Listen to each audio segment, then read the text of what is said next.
نیچے ہی رکھنا یہ ادھر بیت پاک پڑھیں اللہم صلی اللہ سیدنا و مولانا محمد و آلہ سیدنا و مولانا محمد و بارک وسلم صلاة و سلام علیکہ یا رسول اللہ یا نبی اللہ یا حبیب اللہ صلی اللہ تعالیٰ علیہ وسلم۔ حضرات محترم، میں اپنے نبی کے آنے سے پہلے قبل دنیا میں جو ماحول تھا وہ بتانے جا رہا ہوں۔ محبت سے بولے سبحان اللہ، اور محبت سے بولے یا رسول اللہ۔ حضرات محترم، جب میرے نبی دنیا میں تشریف نہ لائے تھے تو عرب کا سلہ بت پرستی میں چور تھا، عرب کا سلہ بت پرستی میں چور تھا۔ جب میرے نبی دنیا میں تشریف نہ لائے تھے تو غریبوں کو ستایا جاتا تھا، مسکینوں کو ستایا جاتا تھا، مسکینوں کو ستانا فخر کی بات سمجھی جاتی تھی۔ اللہ اکبر، غریبوں کو ستانا فخر کی بات سمجھی جاتی تھی۔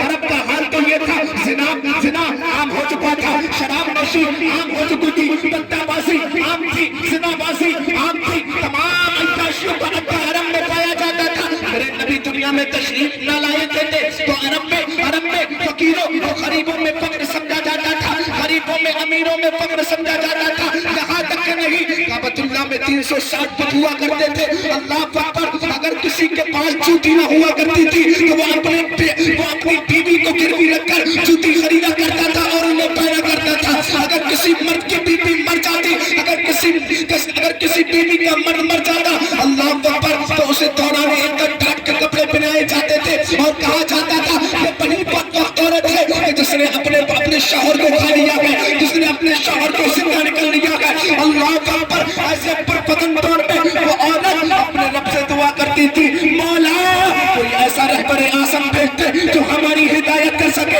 کوئی ایسا رہبر اعظم بھیج دے جو ہمیں کھانا کھلا سکے۔ ایسے دعا کرتے تھے، مولا کوئی ایسا رہبر اعظم بھیج دے جو ہمیں کھانا کھلا سکے۔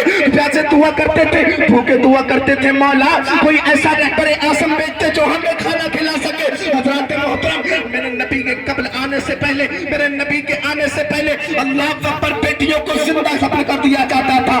وہ بیٹی جو گھر کی رحمت ہوا کرتی ہے، لوگ کہتے تھے اے لوگوں بیٹی کو زندہ دفن کر دیا کرو کیونکہ یہ بیٹی زحمت نہیں بلکہ زحمت ہوا کرتی ہے۔ لیکن جب میرے نبی دنیا میں تشریف لے آئے گا، میرے نبی دنیا میں تشریف لائے گا تو اللہ اکبر، بیٹی کو گھر کی زحمت نہیں بلکہ رحمت کہا جا رہا ہے۔ حضرات محترم، جو بیٹی زندہ دفن ہوتی تھی، جو بیٹی زندہ دفن ہوتی تھی، وہ اپنے رب سے رو رو کے دعا کرتی تھی، مولا کوئی ایسا رہبر اعظم بھیج دے جو ہماری ہدایت کر سکے، مولا کوئی ایسا رہبر اعظم بھیج دے جو ہمیں زندہ دفن ہونے سے بچا لے۔ یہاں تک کہ نہیں، پورے عرب کا حال تو یہ تھا، بھائی کو ماننے کے لیے تیار رہتا تھا، بیٹا باپ کو، ماں بیٹی کو ماننے کے لیے تیار رہتی تھی۔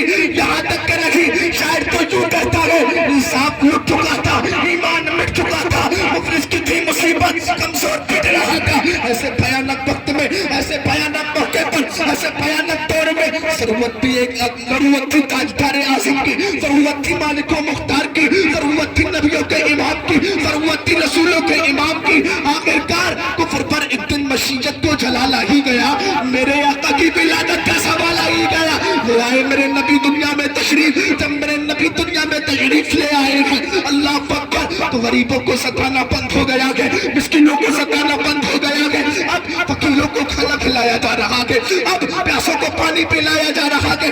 تو پتہ یہ چلا کہ جب انسان کا جسمانی مزاج خراب ہوتا ہے تو ضرورت پڑتی ہے ڈاکٹر کی، ضرورت پڑتی ہے حکیم کی، ضرورت پڑتی ہے طبیب کی، ضرورت پڑتی ہے ایک حکیم کی۔ لیکن جب انسان کا روحانی مزاج خراب ہوتا ہے تو ضرورت کسی اور کی نہیں بلکہ رسول اعظم کی، ضرورت کسی اور کی نہیں بلکہ رسولوں کے امام کی پڑھا۔